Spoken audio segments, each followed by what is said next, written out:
ఒక ఫ్యామిలీ వెళ్తుంటే వాళ్ళు చచ్చిపోవాలని ఒక వీడియో చేశారు. ఫస్ట్ ఆ అవును. వీడియోకొచ్చింది 1.1 మిలియన్ వ్యూసో ఏమో వచ్చింది మీకు. 1,20,000 వచ్చిందండి. అంతా వెంకటేశ్వర స్వామి దయ. హ్యాపీగా ఉంది. అవును. వెంకటేశ్వర స్వామి దయ. నీకేందంటే జనాలు చచ్చిపోతే నీకు హ్యాపీ. చాలా ముందుగా ఈ వీడియో చూడడానికి వచ్చిన ప్రతి ఒక్కరికి స్పెషల్ థ్యాంక్స్. ఎందుకంటే ఇప్పటివరకు నేను ఎన్ని వీడియోలు చేసినా సరే మీ అంతమంది వచ్చి వీడియోని చూడలేదు నా వీడియోస్ని. ఎస్పెషల్లీ ఈ వీడియో కోసం నా ఛానల్లోకి వచ్చిన వాళ్ళందరికీ special welcome. First of all ఈ వీడియో నేను చేయడానికి గల మెయిన్ రీజన్ ఏంటంటే హర్ష సాయి, విఆర్ రాజా, ఇమ్రాన్ ఖాన్ ఇలా నాన్ వేసిన వల్ల బాధితులు అవుతున్న పెద్ద పెద్ద ఇన్ఫ్లుయెన్సర్స్ అందరూ కలిసి నాకు తలా ఒక ₹1,00,00,000 వేసుకొని నా అకౌంట్కి ట్రాన్స్ఫర్ చేశారు. అందుకే నేను వాళ్ళందరికీ అనుగుణంగా నాన్ వేసినకి ఎగనిస్ట్గా వీడియో చేస్తున్నాను. సో మరి ఇంకెలాంటి డిలే చేయకుండా let's get started. First of all మీకు నాన్ వేసిన ఎలాంటి మనసు తెలియాలంటే నాన్ వేసిన పాస్ట్కి వెళ్ళాలి మనం. ఎందుకనేసి అంటే నాన్ వేసిన యూట్యూబ్ ఛానల్ స్టార్ట్ చేసినప్పటి నుంచి కూడా 30 to 100K లోపు సబ్స్క్రైబర్స్ ఉన్నారు. అప్పటికి నాన్ వేసిన యూట్యూబ్లో స్ట్రగుల్ అవుతున్నాడు. అప్పుడు ఏం చేశాడంటే మనోడు యూట్యూబ్లో MCN ఛానల్స్ అన్ని మల్టీ ఛానల్ నెట్వర్కింగ్ అంటారు. ఇది నాన్ వేసిన ఓల్డ్ సబ్స్క్రైబర్స్కి అయితే తెలిసే ఉంటుంది. MCN ఛానల్స్కి ఎగనిస్ట్గా MCN ఛానల్స్ అన్ని నా రీచ్ని, నా కంటెంట్ని తొక్కేస్తున్నాయి, నా టాలెంట్ని తొక్కేస్తున్నాయి అని చెప్పేసి MCN ఛానల్స్కి ఎగనిస్ట్గా వీడియోస్ చేస్తూ అప్పుడు #1 తెలుగు యూట్యూబర్ కింద అవ్వాలని చెప్పేసి యూట్యూబ్లో తనకి తానే #ట్రెండింగ్ #1 అని పెట్టుకొని వీడియోస్ అప్లోడ్ చేసేవాడు. ఈ MCN ఛానల్లో ఉన్న ప్రతి ఒక్క యూట్యూబర్ని టార్గెట్ చేసి వాళ్ళందరికీ ఎగనిస్ట్గా వీడియోస్ చేశాడు. అప్పుడు మనోడు అనుకున్నట్టుగానే రీచ్ కూడా వచ్చింది. మొత్తానికి సమ్ రీచ్ అయితే తెచ్చుకున్నాడు. ఇలా వీళ్ళందరికీ ఎగనిస్ట్గా వీడియోస్ చేసి సమ్ రీచ్ తెచ్చుకొని కంటిన్యూ అయ్యాడు. ఆ తర్వాత రవి తెలుగు ట్రావెలర్ మీద పడ్డాడు. రవి తెలుగు ట్రావెలర్ అలాంటోడని ఇలాంటోడని అలా చేశాడని ఇలా చేశాడని అలా రవి తెలుగు ట్రావెలర్ని తొక్కేసి మనోడు కూడా అప్పుడు ఇంకొంచెం రీచ్ తెచ్చుకున్నాడు. ఆ తర్వాత మనోడు ఉమా తెలుగు ట్రావెలర్ మీద పడ్డాడు. ఉమా తెలుగు ట్రావెలర్ మీద ఎంత దారుణంగా విరుచుకుపడ్డాడు అంటే ఆ ఉమా తెలుగు ట్రావెలర్కి మ్యారేజ్ అయితే వాళ్ళ భార్య కూడా చనిపోవాలని దేవుడికి మొక్కుకున్నట్టు వీడియోలు చేశాడు. కనపడేయండి దాన్ని. ఓకే. ఒక ఫ్యామిలీ పెళ్లి చేసుకొని కొత్తగా బయటకు వచ్చి ఏదో వీడియోస్ చేసుకుంటా వాళ్ళు వెళ్తుంటే యా వాళ్ళు చనిపోవాలని చెప్పి ఒక వీడియో చేశారు. ఫస్ట్ వీడియో నేను ఫస్ట్ బాధపడింది ఒక్కదానికే. నేను మాట్లాడిన దానికి మాట్లాడిన తర్వాత మీకు ఆర్టీటీ మధ్య ఏది జరిగినా నాకు సంబంధం లేదు. ఒక ఉమ్మగారికి సంబంధం. Okay yeah right. కనీసం నేను అడిగిందని చెప్పండి. ఒక ఫ్యామిలీ వెళ్తుంటే వాళ్ళు చచ్చిపోవాలని ఒక వీడియో చేశారు. ఫస్ట్ ఆ వీడియోకి వచ్చింది 1.1 మిలియన్ వ్యూస్ ఏమో వచ్చింది. 1,20,000 వచ్చిందండి. అంతా వెంకటేశ్వర స్వామి దయ. హ్యాపీగా ఉంది. అవును. వెంకటేశ్వర స్వామి దయ. నీకేందంటే జనాలు చచ్చిపోతే నీకు హ్యాపీ.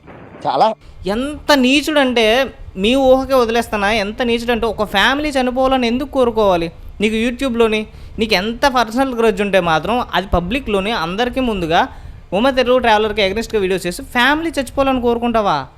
ఎంత దారుణం ఇది. ఎంత అన్యాయం. నీకు చేసింది అన్యాయమే అయ్యి ఉండొచ్చు, కానీ ఓపెన్గా ఇలా పబ్లిక్లోనే అందరి ముందే వాళ్ళ ఫ్యామిలీ ఏం చేసింది, ఒక పర్సన్ చేసిన దానికి వాళ్ళ పిల్లని చచ్చిపోవాలని కోరుకుంటావా? అంత గొప్పోడు నువ్వు నీతులు చెప్తావు. సరే, ఇంకా తర్వాత పాయింట్కి వచ్చేస్తే ఉమా తెలుగు ట్రావెలర్కి సంబంధించిన కాంట్రవర్సీ రిలేటెడ్ వీడియోస్ ఏవి ఇప్పుడు ప్రజెంట్ నాన్ వేసిన ఛానల్లో నాకైతే కనిపించలేదు. మీకేమైనా కనిపిస్తే నాకు కింద కామెంట్ సెక్షన్లో చెప్పండి, నేను కూడా వెళ్ళి చూస్తాను నాన్ వేసిన ఛానల్లో మరి ఉమా తెలుగు ట్రావెలర్కి రిలేటెడ్గా చేసిన వీడియోస్ అవైలబుల్గా ఉన్నాయేమో అని. నాకైతే పర్సనల్గా ఏ వీడియోస్ కనిపించలేదు ప్రస్తుతానికి. వీడియోస్ చేసి ఉమా తెలుగు ట్రావెలర్ని కూడా తొక్కేశాడు, పాతాలను తొక్కేశాడు. అప్పుడు ఉమా తెలుగు ట్రావెలర్ రీచ్ అయితే అమాంతంగా పోయింది. ఇలా ఉమా తెలుగు ట్రావెలర్ని తొక్కేసిన తర్వాత బయ్యే సన్నీ యాదవ్ని తగులుకున్నాడు. ఆ బయ్యే సన్నీ యాదవ్ని గెలికిన తర్వాత బయ్యే సన్నీ యాదవ్ కూడా రియాక్ట్ అయ్యేసరికి అక్కడి నుంచి మళ్ళీ పర్సనల్ గ్రడ్జు. ఇక్కడ మీ అందరికీ అర్థం కాలేని విషయం ఏంటంటే ఈ నాన్ వేసిన ఏ యూట్యూబర్ని టార్గెట్ చేసినా తను పట్టుకున్న పాయింట్ని వదిలేసి రైస్ చేసి వదిలేసి నెమ్మదిగా ఫ్యామిలీస్కి పర్సనల్ గ్రడ్జ్కి వెళ్ళిపోతాడు. ఎందుకనేసి అంటే దీని అందరికీ మెయిన్ రీజన్ అప్పటికి నాన్ వేసిన కంటే వీళ్ళు తెలుగులో టాప్ ట్రావెలర్స్ అవ్వడం, వీళ్ళకి ఎక్కువగా రీచ్ రావడం, ఇవి మేజర్ రీజన్స్. ఇవి మీకు ఇప్పుడు నేను చెప్తే మీకు అర్థం కాకపోవచ్చు, కానీ మీరు పాస్ట్ నుంచి కనుక నాన్ వేసిన గమనిస్తే ప్రతిసారి తన ఛానల్ రీచ్ తగ్గుతుందన్న ప్రతిసారి ఎవ్రీ ఇయర్ వస్తాడు, ఒక కాంట్రవర్సీ పెట్టుకుంటాడు, వ్యూస్ పెంచుకుంటాడు, డబ్బులు వచ్చాయంటాడు. ఇగో ఈ గొడవల వల్ల నాకు ఎన్ని డబ్బులు వచ్చాయి, ఈ గొడవల వల్ల నేను ఎంత సంపాదించాను, ఈ గొడవల వల్ల నాకు అన్ని డబ్బులు వచ్చాయి, అంతే. డబ్బులు సంపాదిస్తాడు, ప్లాన్ వేస్తాడు. ఇలా రీచ్ కోసం ఆడే డ్రామా ఇదంతా. ఇలా ఈ డ్రామా చేయబోయే మనోడు ఈ ఇయర్ ఒక పెద్ద లవడ పని చేశాడు. ఇలా బయ్యే సన్నీ యాదవ్ని, ఉమా తెలుగు ట్రావెలర్ని, రవి తెలుగు ట్రావెలర్ని, MCN ఛానల్స్ని అందరికీ అగ్నిస్ట్గా వీడియోస్ చేస్తాడు. అన్నీ అయిపోయాయి. ఇప్పుడు ప్రెజెంట్ అయితే మనోడే తెలుగులో టాప్ కంటెంట్ క్రియేటర్ ట్రావెలింగ్లో. ఆబ్వియస్లీ గత 2 years నుంచి కూడా మనోడే టాప్లో ఉంటున్నాడు, అందులో నో డౌటు. ఇంక ఇప్పుడు ఏం చేయాలి, మనోడికి రీచ్ రావట్లేదు. రీచ్ రావడం కోసం ఏం చేశాడంటే రతన్ టాటా గారి మతం గురించి ఒక వీడియో చేశాడు. వాళ్ళు జురాతీలని, మన ఇండియా వాళ్ళు కాదని, హిందువులు కాదని రతన్ టాటా గారి మతం గురించి ఒక వీడియో చేశాడు. దానికి వచ్చిన రెస్పాన్స్ని బట్టి మన ఇండియాలో ఉన్న మతాల గురించి కానీ మతాల వల్ల ఏ దేశాలు అయితే ఎంజేఏయో వాటి గురించి వీడియోస్ చేశాడు. ఇలా మతాల గురించి వీడియోస్ చేసి నెమ్మదిగా మతాల మధ్య చిచ్చు పెడదామని దూరాడు. ఒక వీడియోలో నేను క్రిస్టియన్ అంటాడు, ఇంకొక వీడియోలో నేను హిందూని అంటాడు, ఇంకొక వీడియోలో క్రిస్టియన్స్ని తిడతాడు, ఇంకొక వీడియోలో పాస్టర్స్ని తిడతాడు. ఇలా పాస్టర్స్ అందరినీ తిట్టడం వల్ల క్రిస్టియన్స్లో చెడ్డవాడైపోయాడు. ఇటువైపు హిందూ అని చెప్పడం వల్ల హిందువుల్లో చెడ్డవాడైపోయాడు. ఎలా అంటారా? ఎందుకంటే ఈ బైబిల్ ఎక్కడిది అన్వేష్ అంటే నాకు బైబిల్ అంటే ఇష్టం. ఎవరిచ్చారో మీ అందరికీ తెలుసు. బైబిల్ దేవుని ఆజ్ఞ లేకుండా 125 దేశాలు నేను తిరగలుగుతానా చెప్పండి? నేను హిందువుని, మేము ప్యూర్ వెజిటేరియన్స్, మా ఇంట్లో వాళ్ళందరూ వెజిటేరియన్స్. ఇక్కడ నుంచి నా ఫేస్ కనిపించదు, ఓన్లీ నా ఆడియోనే వస్తుంది. ఎందుకంటే అంటే పవర్ కట్ అయింది. అంటే హిందూ దేవాలయాల్లోకి చెప్పులతో వెళ్తాడు, చెప్పులతో వెళ్ళి శివలింగాన్ని తాకుతాడు. ఇలా హిందూ దేవాలయాల్లోకి చెప్పులతో వెళ్ళడం వల్ల ఇటు సైడ్ హిందువుల నుంచి హేట్ వచ్చింది, అటు సైడ్ క్రిస్టియన్స్ నుంచి హేట్ వచ్చింది. ఇప్పుడు ఏం చేయాలి? వీడు ఆడియన్స్ స్ప్లిట్ అయిపోతారు. ఎందుకంటే వీడు క్రిస్టియానిటీకి సపోర్ట్ చేస్తే వీడిని హిందువులు హేట్ చేస్తారు, అలా అని చెప్పేసి హిందువులకు సపోర్ట్ చేస్తే క్రిస్టియన్ ఆడియన్స్ హేట్ చేస్తారు. ఇప్పుడు మనోడు ఏం చేయాలి? ఆడియన్స్ని స్ప్లిట్ అవ్వకుండా చూసుకోవాలి.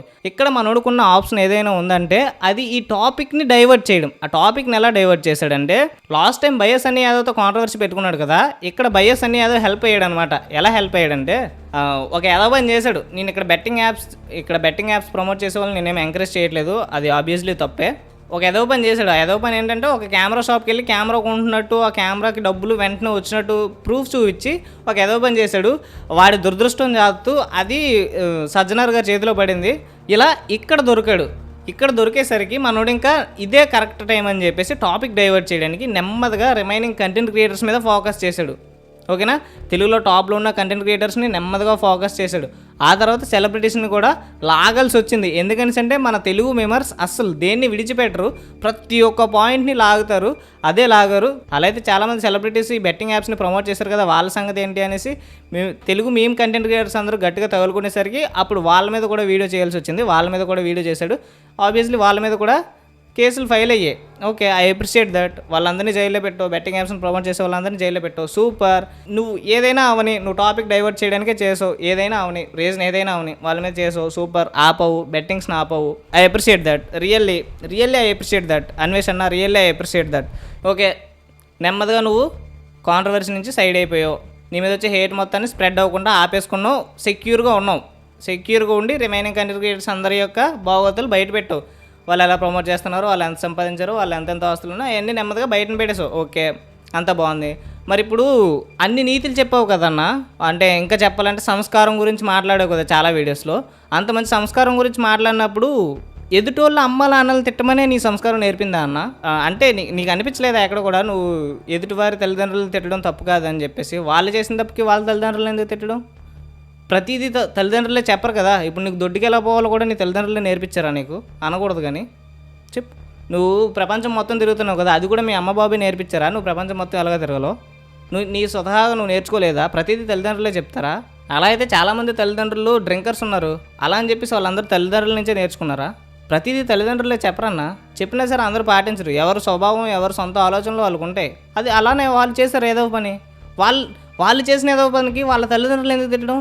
ఎవడన్నా ఇదంతా చేసింది ఎందుకురా అని గట్టిగా అడిగితే వెళ్ళి ఆ కామెంట్స్లోని అర్థం లేకుండా బూతులు తిట్టడం. గట్టిగా విఆర్ రాజే వీడియోస్లో నువ్వు ఇదంతా ఎందుకు చేస్తున్నావు, పెద్ద క్రియేటర్స్ని, పెద్ద బోర్డుల్ని లేదంటే గవర్నమెంట్స్ని క్వశ్చన్ చేయకుండా ఇలా క్రియేటర్స్ని ఎందుకు టార్గెట్ చేస్తున్నావు అని అడిగితే బూతులు తిడతావా?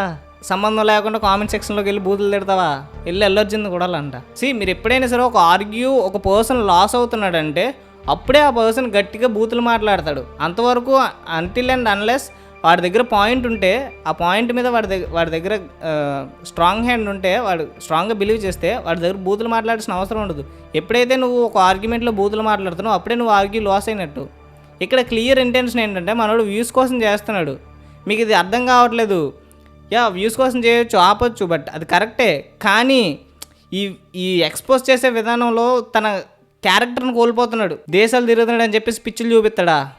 అదే ఒకసారి వేరే ట్రావెలర్స్ వీడియోస్ చూడండి. ఉమా తెలుగు ట్రావెలర్ వీడియోస్ చూసారా మీరు ఎప్పుడైనా? చూడరు. ఎందుకంటే ఆల్రెడీ తొక్కేశాడు కదా మనోడు. ఒక దేశం యొక్క సంస్కృతి ఏంటి, ఆ దేశంలో ప్రజలు ఎలా నివసిస్తారు, వాళ్ళ యొక్క సాంప్రదాయాలు ఏంటి, అక్కడ ఏ అందాలు ఉంటాయి, వాళ్ళు ఫార్మింగ్ ఎలా చేస్తారు, వాళ్ళ లివింగ్ లైఫ్ ఎలా ఉంటుంది, ప్రతి ఒక్కటి పిన్ టు పిన్ చేసి చూపిస్తాడు.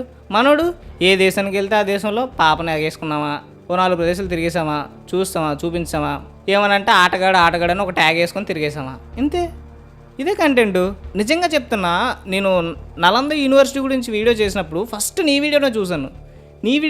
ఎందుకని నాలెడ్జ్ ఉంటుందని. Yes, I really appreciate that. ఆ వీడియో చూసిన తర్వాత నేను ఆ వీడియోని యూస్ చేసి ఆ వీడియోలో ఉన్న ఇన్ఫర్మేషన్ మొత్తాన్ని గ్యాదర్ చేసుకొని అండ్ సమ్ వెబ్సైట్స్ నుంచి ఇన్ఫర్మేషన్ గ్యాదర్ చేసుకొని అది హెల్ప్ అయింది నాకు. ఆ వీడియో చాలా హెల్ప్ అయింది. ఆ తర్వాత అలానే రీసెంట్గా నువ్వు వెళ్ళే ఏ దేశంలోనూ కూడా అంత మంచి ఇన్ఫర్మేషన్ ఇవ్వట్లేదే, అంత సొల్లే ఉంటుంది.